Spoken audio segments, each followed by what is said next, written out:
Hi friends, ഇന്നത്തെ വീഡിയോയിൽ ഈ ഒരു പട്ടുപാവാടയുടെ ബ്ലൗസിൻ്റെ കട്ടിങ്ങും സ്റ്റിച്ചിങ്ങും ആണ് കാണിക്കുന്നത്. അപ്പോൾ ഈ ഒരു സ്കേർട്ടിൻ്റെ കട്ടിങ്ങും സ്റ്റിച്ചിങ്ങും കഴിഞ്ഞ വീഡിയോയിൽ കാണിച്ചിരുന്നു. കാണാത്തവരുണ്ടെങ്കിൽ ആ വീഡിയോ പോയി കാണുക. ഈ ഒരു ടോപ്പ് സ്റ്റിച്ച് ചെയ്യാൻ വേണ്ടിയിട്ട് ഇതുപോലെ ഒരു പീസ് തുണി എടുത്തിട്ടുണ്ട്. ഈ തുണിയുടെ നീളം എടുത്തിട്ടുള്ളത് 11 ഇഞ്ചാണ്. 1 വയസ്സ് മുതൽ 2 വയസ്സ് വരെയുള്ള കുഞ്ഞിൻ്റെ അളവിലാണ് ഇത് സ്റ്റിച്ച് ചെയ്തെടുത്തിട്ടുള്ളത്. അപ്പോൾ പ്രായത്തിനനുസരിച്ച് അളവിൽ മാറ്റം വരുത്താവുന്നതാണ്. അപ്പോൾ ഈ തുണി ഇതുപോലെ രണ്ടായിട്ട് മടക്കിയെടുത്തിട്ടുണ്ട്. ഈ ഫോൾഡിങ് വരുന്ന ഭാഗത്ത് നിന്നും ഇങ്ങോട്ട് 2 ഇഞ്ച് മാർക്ക് ചെയ്തെടുക്കാം.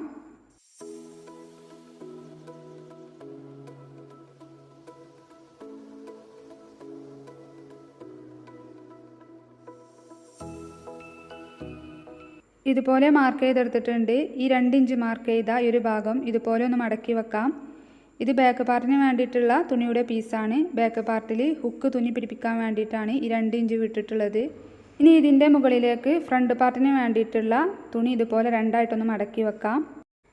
ഈ ഫോൾഡിങ് വരുന്ന ഭാഗത്ത് കറക്റ്റാക്കി ഈ ഫ്രണ്ട് പാർട്ടിന് വേണ്ടിയിട്ടുള്ള തുണി ഇതുപോലെ ഒന്ന് വെക്കണം. ഇനി അളവുകൾ മാർക്ക് ചെയ്യാം. അപ്പോൾ ഈ ഒരു ടോപ്പിൻ്റെ ലെങ്ത്ത് 11 ഇഞ്ചാണ്. ഇനി ഷോൾഡർ 4.5 ഇഞ്ച് മാർക്ക് ചെയ്യാം. എന്നിട്ട് ഈ 4.5 ഇഞ്ച് മാർക്ക് ചെയ്ത ഈ ഒരു ഭാഗത്ത് നിന്നും താഴേക്ക് 4.5 ഇഞ്ച് ഒന്നുകൂടെ മാർക്ക് ചെയ്ത് ഇതുപോലെ ജോയിൻ ചെയ്ത് വരച്ചെടുക്കണം. ഇനി ഈ ഒരു ഭാഗത്ത് ചെസ്റ്റ് അളവ് മാർക്ക് ചെയ്യാം. 5.5 ഇഞ്ചാണ് ചെസ്റ്റ് അളവ്. ഇതിൻ്റെ കൂടെ 1 ഇഞ്ച് തയ്യൽത്തും കൂടെ കൂട്ടി 6.5 ഇഞ്ച് മാർക്ക് ചെയ്യുന്നുണ്ട്. എന്നിട്ട് ഇതുപോലെ ജോയിൻ ചെയ്ത് വരച്ചെടുക്കണം. ഇനി ഈ ഒരു ടോപ്പിൻ്റെ തായ് ഭാഗത്തെ വീതി എടുത്തിട്ടുള്ളത് ചെസ്റ്റ് അളവിൽ നിന്നും 1/2 ഇഞ്ച് കുറച്ചിട്ടാണ്. അപ്പോൾ 6 ഇഞ്ച് മാർക്ക് ചെയ്ത് ഈ ചെസ്റ്റ് അളവ് മാർക്ക് ചെയ്ത പോയിൻറ്റും ഈ ഒരു ടോപ്പിൻ്റെ തായ് ഭാഗത്തെ വിഡ്ത്ത് മാർക്ക് ചെയ്ത പോയിൻറ്റും ഇതുപോലെ ഒന്ന് ഷേപ്പ് ചെയ്ത് വരച്ചെടുക്കണം. പിന്നെ കൈക്കുഴിയും ഇതുപോലെ വരച്ചെടുക്കുന്നുണ്ട്. ഇനി ഒരു ടോപ്പിൻ്റെ നെക്ക് വിഡ്ത്ത് 2.25 ഇഞ്ചാണ് മാർക്ക് ചെയ്യുന്നത്. അത് സ്റ്റിച്ച് ചെയ്ത് വരുമ്പോൾ 2.5 ഇഞ്ചായിട്ട് വരും. നെക്ക് ലെങ്ത്ത് 3 ഇഞ്ചും മാർക്ക് ചെയ്യാം. ഇത് ഫ്രണ്ട് പാർട്ടിൻ്റെ നെക്ക് ലെങ്ത്താണ്. എന്നിട്ട് ഇതുപോലെ റൗണ്ട് ചെയ്ത് വരച്ചെടുക്കുന്നുണ്ട്. ഇനി ബാക്ക് പാർട്ടിൻ്റെ നെക്ക് ലെങ്ത്ത് ഇതിൽ നിന്നും 1/2 ഇഞ്ച് കുറച്ച് 2.5 ഇഞ്ച് മാർക്ക് ചെയ്ത് ഇതുപോലെ ഒന്ന് വരച്ചെടുക്കാം. എന്നിട്ട് ഈ മാർക്ക് ചെയ്ത ഭാഗത്ത് കൂടെ തുണി കട്ട് ചെയ്തെടുക്കണം.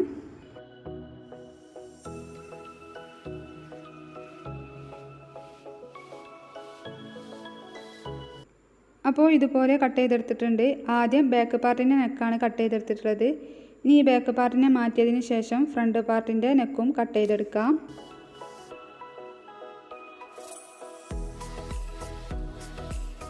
ഇതുപോലെ ഫ്രണ്ട് പാർട്ടിൻ്റെ നെക്കും കട്ട് ചെയ്തെടുത്തിട്ടുണ്ട്.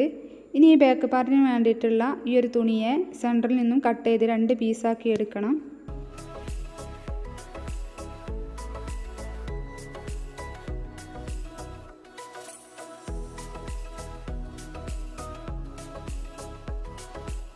അപ്പോൾ ഈ ഒരു ടോപ്പിൻ്റെ ഫ്രണ്ട് പാർട്ടിനും ബാക്ക് പാർട്ടിനും വേണ്ടിയിട്ടുള്ള മെയിൻ തുണി കട്ട് ചെയ്തെടുത്തിട്ടുണ്ട്.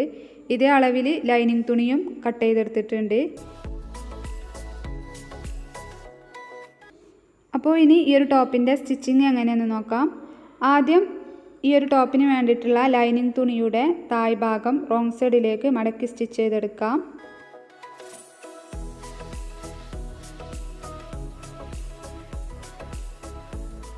ഇതുപോലെ സ്റ്റിച്ച് ചെയ്തെടുത്തിട്ടുണ്ട്.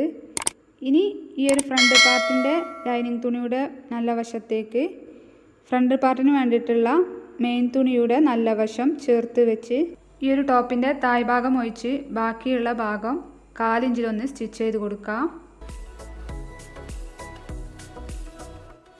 പിന്നെ ഈ ബാക്ക് പാർട്ടിന് വേണ്ടിയിട്ടുള്ള ലൈനിങ് തുണിയുടെ നല്ല വശത്തേക്ക് ഇതിൻ്റെ മെയിൻ തുണിയുടെ നല്ല വശവും ചേർത്ത് വെച്ച് ഈ ഒരു ടോപ്പിൻ്റെ തായ് ഭാഗവും ഈ ഒരു സൈഡും ഒഴിച്ച് ബാക്കിയുള്ള ഭാഗം 1/4 ഇഞ്ചിലൊന്ന് സ്റ്റിച്ച് ചെയ്ത് കൊടുക്കാം.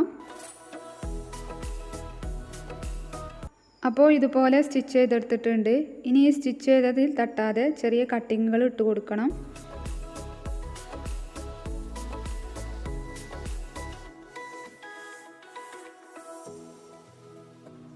ഇനി ഇതിൻ്റെ നല്ല വശം പുറത്തേക്ക് മറിച്ചെടുക്കാം.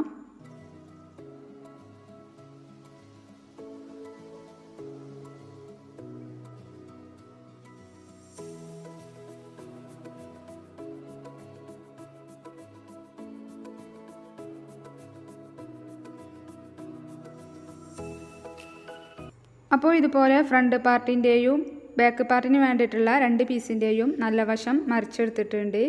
ഇനി ഒരു ടോപ്പിൻ്റെ ഷോൾഡർ കൂട്ടി സ്റ്റിച്ച് ചെയ്തെടുക്കണം.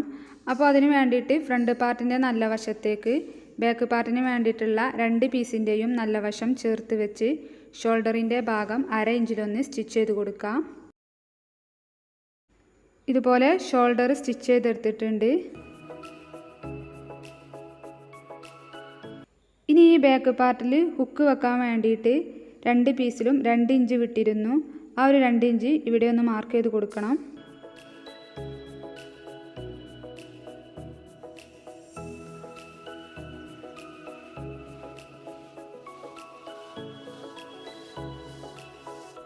ഇതുപോലെ 2 ഇഞ്ച് മാർക്ക് ചെയ്ത് കൊടുത്തിട്ടുണ്ട്. അപ്പോൾ ഈ ഒരു പീസിൽ ഈ 2 ഇഞ്ചിലേക്ക് ഇതുപോലെ ഒന്ന് മടക്കിയിട്ട് സ്റ്റിച്ച് ചെയ്ത് കൊടുക്കണം. മറ്റേ പീസിൽ 2 ഇഞ്ച് ഫുള്ളായിട്ട് ഉള്ളിലേക്ക് മടക്കിയിട്ട് സ്റ്റിച്ച് ചെയ്ത് കൊടുക്കാം.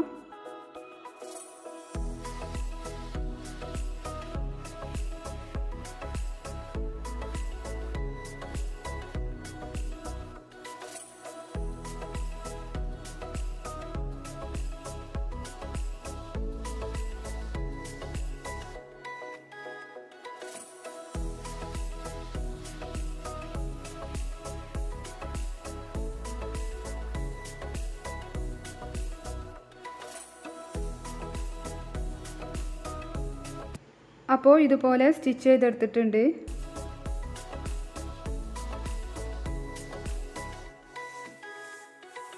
ഈ ഒരു പീസിൽ ഹുക്കും മറ്റേ പീസിൽ ഹുക്ക് ഫിക്സ് ചെയ്യാൻ വേണ്ടിയിട്ടുള്ള ഭാഗവുമാണ് തുന്നി കൊടുക്കേണ്ടത്.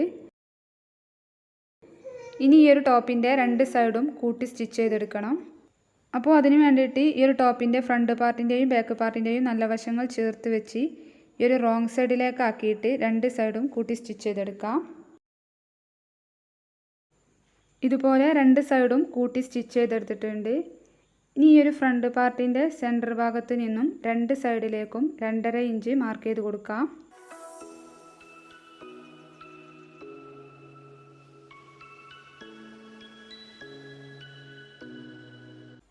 എന്നിട്ട് 3 ഇഞ്ച് ലെങ്ത്തിൽ ഇതുപോലെ ഈ 2.5 ഇഞ്ച് മാർക്ക് ചെയ്ത ഭാഗത്ത് ഒന്ന് വരച്ചെടുക്കണം. ഈ ഒരു മാർക്കിങ്ങിലൂടെ സ്റ്റിച്ച് ചെയ്ത് ടക്കിട്ട് കൊടുക്കാം. അപ്പോൾ ഇതുപോലെ ടക്കിട്ട് കൊടുത്തിട്ടുണ്ട്. ഇത്രയുമാണ് ഈ ഒരു ടോപ്പിൻ്റെ സ്റ്റിച്ചിങ് ഉള്ളത്. വീഡിയോ നിങ്ങൾക്ക് ഇഷ്ടമായാൽ ലൈക്ക് ചെയ്യാനും സബ്സ്ക്രൈബ് ചെയ്യാതെയാണ് വീഡിയോ കാണുന്നതെങ്കിൽ സബ്സ്ക്രൈബ് ചെയ്യാനും മറക്കരുത്.